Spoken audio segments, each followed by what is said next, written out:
Re! Viss ēters ir te! Šajā brīdī mums studijā ir pievienojies Saeimas deputāts partijas KPV līderis Artas Kaimiņš. Labrīt! Labrīt! Tātad esat nodibinājis jaunu partiju, KPV. Kāpēc esošajā politiskajā elitē redzat vietu jaunam politiskam spēkam? Jā, mēs esam nodibinājuši jaunu partiju, kam pieder valsts vai KPV, jo pašreizējā politiskā elite, kas valstī valda, neaizstāv Latvijas valsts nodokļu maksātāju intereses. Kur būs atslēgas cilvēki jūsu politiskajā spēkā? Redziet, tas ir tas jau greizais uzstādījums tam, ka ir jābūt kaut kādā veidā pazīstamiem cilvēkiem, tām lokomotīvēm un nevar būt cilvēki no malas. Savukārt KPV uzstādījums jau... Mēs šeit tikāmies ar jums pirms 3 mēnešiem tieši, kad 9. februārī es paziņoju par to, ka es dibināšu jaunu partiju. Tad šos 3 mēnešus es esmu piesedzis šos cilvēkus, kas šobrīd ir KPV, lai, tā teikt, žurnālisti viņus nesamīti, jo tur var arī sagatavošanās process, kā runāt ar žurnālistiem, kā nerunāt, vai ko teikt, ko neteikt, un lai nepieļaut kaut kādu veidu kļūdas. Mūsu uzskats ir tāds, ka ir jāiesaistās sabiedrībai politiskajos procesos. Mums ir ļoti gudri cilvēki valstī, bet viņi netiek laisti sevi kaut kādā veidā realizēt politikā. Jo šai te varas elitei, kas šobrīd Latvijā valda, ir ļoti neizdevīgi izglītots vēlētājs. Jo nekas trakāks šīm te 3 varas partijām, kas ir valstī, nevar būt par izglītot vēlētāju. Bet noteikti būs kaut kādi cilvēki jāizvirza vairāk līderu pozīcijās, ņemot vairāk, iespējams nāksies izvirzīt ministru amata kandidātus kaut kādā nākotnē. Iespējams, jā, Dāvi. Bet šobrīd notiekās tas, ka mūsu partijai ir tieši nedēļa.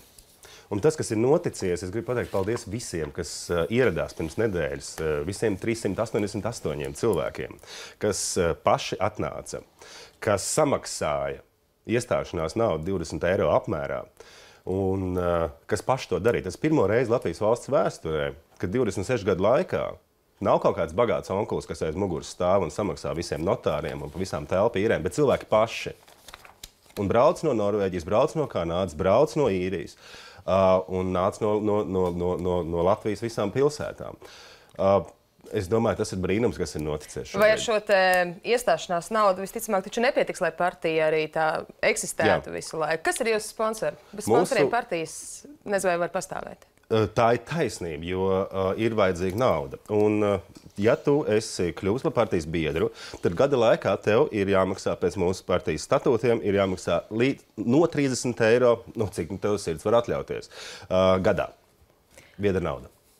Biedra nauda, bet vai, ja mēs runājam par sponsoriem? Nē, tas ir nepareizs uzstādījums pašā saknē. Tad ir bagātie onkuļi, tad mums ir ZZS. Tātad jums nebūs bagāti onkuļi? Nē, mums nav un nebūs bagātie onkuļi, tāpēc, ka mēs pārstāvam nodokļu maksātāju intereses. Un bagātie onkuļi nepārstāv nodokļu maksātāju intereses. Bagātie onkuļi pārstāv bagātos onkuļus, un tā ir milzīga atšķirība. Un 26 gadu laikā mēs taisīsim jaunu restartu. Mēs iesim uz pašvaldībām, mēs iesim uz Eiroparlamentu vēlēšanām, mēs iesim uz Saeimas vēlēšanām. Bet šis te uzvaras gājiens, pašu pasludināto politiķu uzvaras gājiens, kas šobrīd valstī Latvija notiek, viņš ir jāpārtrauc. Un tāpēc arī ir radusies šī te partija. Vai jūs partiju neatbalstīs cilvēki, kas šobrīd ir opozīcijā esošajām varas partijām? Ar naudu, es domāju. Arī tā skaitā. Opozīcijā esošajiem, tas ir... Tādā gadījumā viņš tā vai tā ir privāta persona. Un ja viņš tādā veidā mēģinās atbalstīt, mums, protams, ir revīzijas komisija, kur arī šo naudu, kur izskatīs. Ja mums Ždanoki ieskaitīs naudu, mēs, protams, atskaitīsim to momentāli atpakaļ. Kritērijiem jūs izvēlēsieties, kuriem cilvēkiem naudu atskaitīt atpakaļ? Es jums nemāku vēl atbildēt, jo šobrīd mēs vēl neesam pat uztaisījuši mūsu bankas kontu. Par Ždanoku jums skaidrs? Jā, par Ždanoku mums ir skaidrs. Par ko vēl ir skaidrs? Es domāju, ka par ZZS līderiem mums arī ir skaidrs. Es domāju, ka par kaut kādu veidu... Bet redziet, jūs par naudu runājat. Kāpēc jūs nerunājat par ideju? Parunāsim par ideju. Kādi ir jūsu partijas politiskie mērķi? Mūsu partijas politiskie mērķi ir vēlreiz no jauna noslēgt sociālo līgumu. Tu esi nodokļu maksātājs, valsts aparāts pilda funkcijas. Tātad tev ir tiesības ierēģiem ir pienākumi, nevis otrādāk. Šobrīd mums ir augstprātīga ierēdniecība. Valsts aparāts tagad ir milzīga ūdensgalva, uzpūsta, un tur ir pat daudz visa kā. Aptuveni 300,000 ierēģi. 300,000 ierēģi uz 1,8, būsim reāli, miljoniem valsts iedzīvotāju. Šobrīd 300,000 cilvēki ir aizbraukuši ārpus Latvijas dzīvot, bet Saeimā pietrūks telpas un būvē 4. māju, 5. atvainojiet, jo ierēģiem nav kur palikt. Tas nozīmē, ka ir birokrātiskā aparāta šis te pilnīgs uzblīdums. Un tas, kas ir KPV, ir tas, ka mēs pārskatīsim šo te līgumu un runāsim par liederību un efektivitāti. Jo ja var būt tā, ka pēkšņi ministrē atrod, labdien, ziniet, mēs atradām 50 miljonus mūsu budžetā. Ziniet, uz ko viņi dabūja šos 50 miljonus? Uz benzīna cenas svārstību pa gadu. Bet tas ir tikai uz benzīna cenu. Iedomājieties, kas tur vēl ir par pozīcijām, ko tur vēl var atrast. Tā ir absolūti neliederīga mūsu nodokļu maksātāju naudas izšķērdēšana. Vēl jautājums par dalībniekiem. Vai Nosirds Latvijai biedrs Ringolds Balodis varētu pāriet uz KPV? Es nemāku jums teikt, tas ir Ringolda Balodža drosmes un godaprāta jautājums. Es domāju, ka tik augsts raudas jurists, kāds ir Balodis, varētu tikai paspiest viņam roku tādā gadījumā. Un atgriežoties pie tiem plāniem, kādus risinājumus KPV piedāvās veselības aprūpes sistēmas sakārtošanai? Piemēram, vai atbalstāt obligātās veselības apdrošināšanas ieviešanu? Redziet, man bija nesen saruna privāta ar kamerām, tā kā šeit, ar Guntu Belēviču. Viņš bija atnācis uz suņu būdu. Un es nonācu pie secinājuma, ka Belēvičs kungs būvē savu vāras piramīdu. Šobrīd atrodoties veselības ministra amatā. Es nonācu pie secinājuma, ka veselības ministrs šobrīd nepilda intereses, kā viņš neaizstāv šos atkal nodokļu maksātājus. Šobrīd sanāk tā, ka mūsu prioritāte ir pensionāri, mūsu prioritāte ir uzņēmēji, mūsu prioritāte ir vecāki, kuriem bērni mācās skolās, jo tas nav normāli, ka veselības ministrs, atvainojiet mani šobrīd, ar visām savām aptieku pagātnēm, vai ne, ka piederēja milzīgs aptieku tīkls, mēģina padarīt to visu vienkārši par veselību, būs vienas komerciālas struktūras, tā vairs nebūs valsts aprūpes medicīna. Jūsu minētās prioritātes ir arī tās prioritātes, ko min citi politiskie spēki, bet runājot vairāki, arī tā skaitā Vienotība, kurai ir labklājības ministrs, bet runājot konkrēti, vai jums jau ir plāns, ko jūs mainītu veselības aprūpes sistēmā, lai tā kļūtu pieejamāk cilvēkiem? Kādu jūs redzat veselības aprūpes sistēmas nākotnē? Tā atšķirība ir nevis detaļās, bet tā atšķirība ir iekš tā, ka tās prioritātes nav cilvēks. Un tāpēc ir šis sociālais līgums. Ja nav prioritāte cilvēks, tad tad var tikai runāt apkārt un par kaut ko, kādas ir tās konkrētās detaļas. Nē, ir jānomaina šī attieksme, ka cilvēks ir galvenais. Tāpat izglītības sfērā. Nevis ir šobrīd galvenais tas, es nezinu, tur priekšnieks vai ne, bet tas bērns. Bet kā būtu jāreformē, piemēram, izglītības sistēma, lai tā kvalitāte celtos un būtu arī atbilstoši? Redziet, Dāvi, es domāju, ka mēs šobrīd mūsu žurnālistikas telpā, ko es dzirdu, runā visu laiku, ka divas ministrijas raud. Izglītības ministrija raud un veselības ministrija raud. Kur ir pārējās 11 ministrijas? Kāpēc viņas neraud? Kāpēc viss ir labi satiksmes ministrijā? Kāpēc varamam viss ir labi? Kāpēc tikai divas raud? Kaut kādas problēmas noteikti varam atrast. Tās nav kaut kādas problēmas. Tās ir problēmas tādas, ka nauda tiek tērēta neliederīgi. Un tāpēc es atgriežos pie teikuma par to, ka ir jāpārslēdz sociālais līgums starp nodokļu maksātāju un starp valsti. Ir jāsaprot, ka nodokļu maksātājs ir tas, kurš arī jums, cienītie sabiedriskā televīzijas žurnālisti, maksā algu. Un tāpēc mums ir instrumenti. Valstī ir radīti instrumenti, bet viņiem nav dots spēks. Un tāds es pabeigšu domu. Un tāds spēks ir, tāds instruments ir valsts kontrole.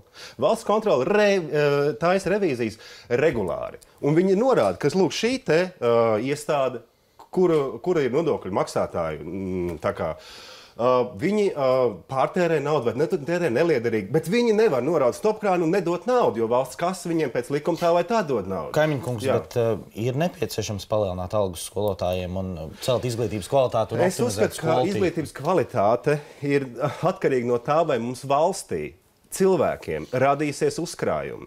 Šobrīd mūsu fiskālā valsts politika naudas ziņā ir tāda, ka mēs tērējam. Mēs nevienā brīdī neko neuzkrājam. Kur jūs redzat, kur mēs varam veidot uzkrājumus? Es domāju, ka ja 50 miljoni atrodās pēkšņi uz benzīna cenām, Reizniecei Ozolas kundzei, tad vēlreiz atgriežos, cik tur vēl daudz ir pozīciju. Un tā svarīgākā lieta ir šie, es domāju, kaut 5-4 jautājumi katram ierēdnim, iestādēji. Kāpēc tu tur esi? Kāds no tevis ir labums nodokļu maksātājiem? Vai tavu darbu var darīt privātais sektors?